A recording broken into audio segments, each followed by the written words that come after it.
What's up, guys? So here is the comparison video of the FMA LA-5 PEQ-15 and the Element LA-5 PEQ-15. Before I actually get into the PEQ-15s, let's go over the packaging for either of them. FMA comes in this black kind of clamshell box. Pretty decent packaging, probably better than like the cardboard boxes and stuff that the others came in. Inside, it's got a nice cutout of foam here for your where the PEQ-15 would sit inside, and kind of for the manual and the sticker sheet for there, and they put some silica gel. It's always tasty.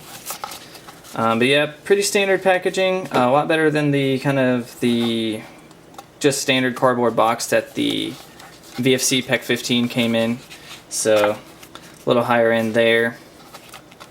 Throw all that back in there. That is the FMA packaging for the PEQ-15 there. Alright, and here we have the packaging for the Element.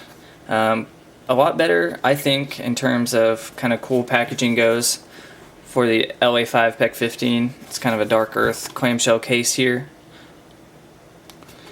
Pretty simple, just 4 little clasps, and also has this little ring here if you wanted to put a leash or some kind of lanyard on it. Probably not going to be using this case for anything, really, once the PEQ-15 is mounted, but it is cool that the packaging is as high-end as this is for a replica PEQ-15. So pretty standard, just have your kind of eggshell foam in here. Standard affair of packaging there as far as the foam goes. And you got a instruction booklet. I haven't really ran through all this, but I'm sure it's in Chinglish, so probably have a hard time reading that anyways. So we'll probably just throw some batteries in it and see what we can make of it. But standard affair of the Element. I actually like the Element pressure switches a lot better. They're a lot more flexible.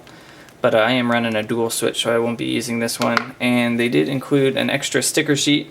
The PEQ-15 comes with a sticker on it, so I guess if one of your stickers gets messed up, then you have an extra sticker sheet there, so that's cool, I guess. So that's the packaging. I'm pretty impressed with the Element packaging. I think it's really cool looking. So, alright, now let's get to the PEQ-15s. I kind of went over the FMA earlier. As far as looks, I think the Element looks a lot better in terms of realism and build quality. The FMA just kind of strikes me as being a replica, which is what it is. But I think the Element, it just feels and looks a lot better, a lot more realistic. The adjustment dials on both are dummy. They just kind of spin. Don't think they do anything. They just spin freely.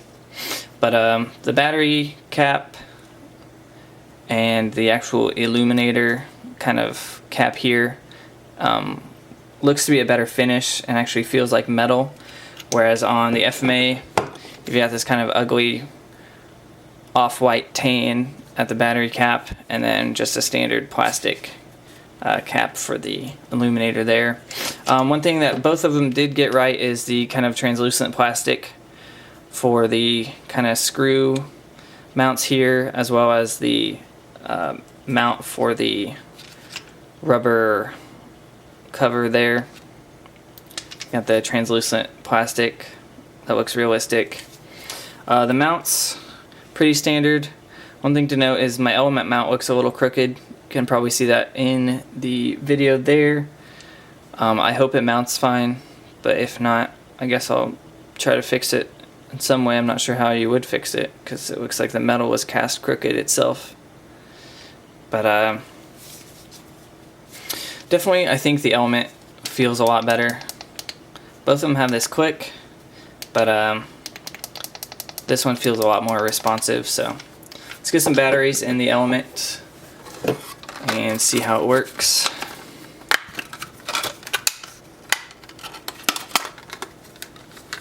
I'm not sure if it takes 2 or 1, so I'll just grab 2 real quick. Yeah, I just got this in from JK Army. It took them like a week and a half just to ship it out, and then it was a matter of days once it actually got shipped to where I got it. Yeah, it looks like it's going to take two batteries in there.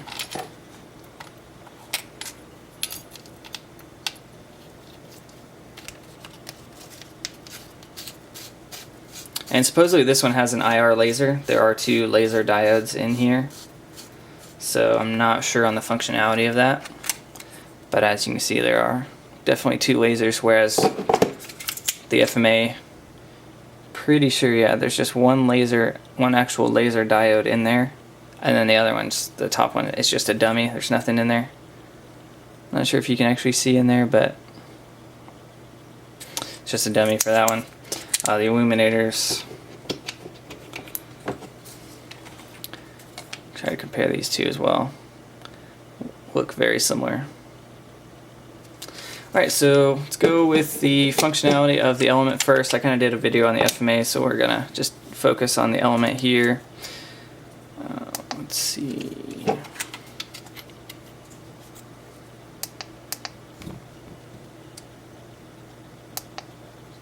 Might have put the batteries in the wrong way.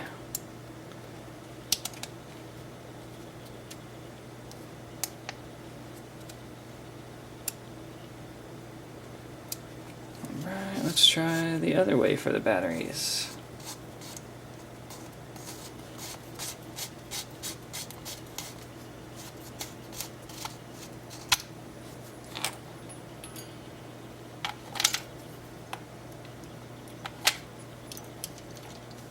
Yeah, that's going to be the right way there.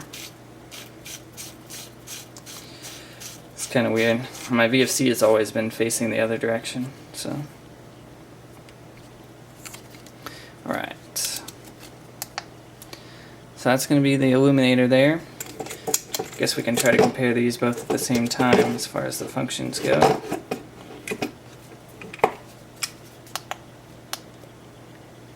So on this one, this is a toggle switch on the element for that setting. It's a toggle switch, but with the FMA, that's the momentary switch. Alright, so let's go to this one. Both of these, the knobs and the actual positions that they turn into, the element is a lot more responsive, whereas the FMA is rather mushy. But in that regards, the element is also not as crisp as far as toggling between the switches as my VFC one. My VFC one clicked into each one, whereas this one, it kind of just pressures into each setting. So, pretty sure this is... So that setting doesn't do anything for the element, but that's the actual toggle switch for the illuminator on the FMA there. Move up to this one. That's the laser for the FMA, and that is both on the element. It's the illuminator and the laser.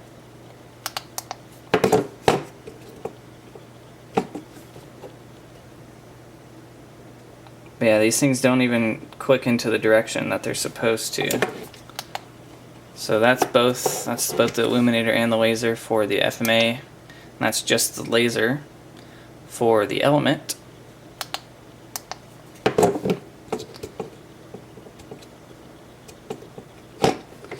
See, I guess this would be the final setting for the element, which could be the IR function. Yeah, you can kind of see it on the camera there a little bit. The IR, and then on that, looks like it's just in the same, for the FMA it's in the same illuminator and laser setting. And then finally with the FMA, if you turn it all the way to that direction, it's a strobe, which I guess could be useful, but not really useful for me. But so this could work. Hopefully the element adjusts the IR laser, and I don't have nods to test this, but as far as I know, that's the IR laser function there. And I think that's all the settings for the element. So there's your comparison video. Not sure what else to show off. Both of the illuminators seem to be about as bright. Let's see here. FMA looks a little bit brighter, and as I said in the previous video, I think the FMA is a little too bright for use as a PEQ-15. I guess if you wanted to use a weapon light, you can use the FMA as both your laser and weapon light. I think that would work fairly well, as the light is very bright. But I'm pretty sure I'll be sticking with the Element, as I think the Element looks a lot better than the FMA does. Just from it sitting on my gun standpoint, I think I'm going to stick with the Element here. Both of them are really nice. The Element I think is around $50 or $60, and the FMA I'm pretty sure is around $30, probably around $40. I think $38 to $40, depending on where you get it. So I guess that's another factor. For me, I don't really mind paying the extra like $10, $15 for the Element. I think it looks quite a bit better than the FMA does. So yeah, thanks for watching. Please rate, comment, and subscribe.